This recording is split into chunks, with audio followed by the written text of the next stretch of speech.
ოპერაცია როცა გავუკეთე, ფეხებში ძალაც იწნობდა ხელებშიც. მარტო დავბივარ. კიდე შემილია რაღაცებზე ავიდე. მარტო ვიხეხავ კბილებს. მარტო ვიბა ხელებს. ადრე მეხმარებოდა დედა, დასათმელები ჩათმევარში პირის დაბაში. ფონდის მეგობრებს მოვუხდი ძალიან დიდ მადლობას, ასევე ყველა იმ ადამიანს, ვინც კი გვერდში დამიდგა. მე ყველას ჯანმრთელობას ვუსურვებ, ყველას ბედნიერებას ვუსურვებ. 2024-ში ვიყავით თურქეთში, ფონდის დახმარებით, ყურნალობით კურსში გავიარეთ, მე საქართველოში გავიკეთეთ სურვის თერაპიები, მასაჟები, რეაბილიტაციის კურსები.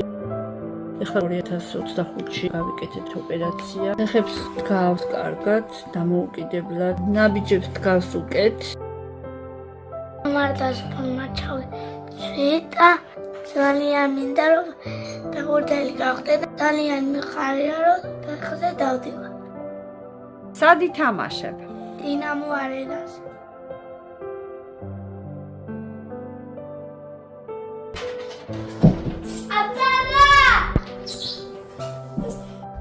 მაგარი ბიჭი ვარ და ფეხბურთელი მაგარი ვქნები.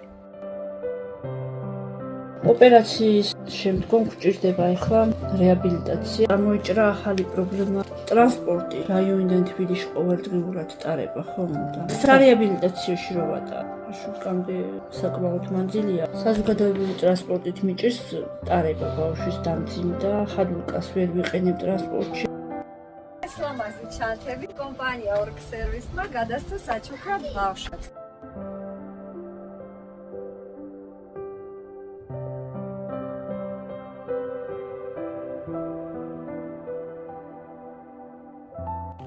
დიდი მადლობა კომპანია ორგ სერვის ამ საჩუქრებისთვის.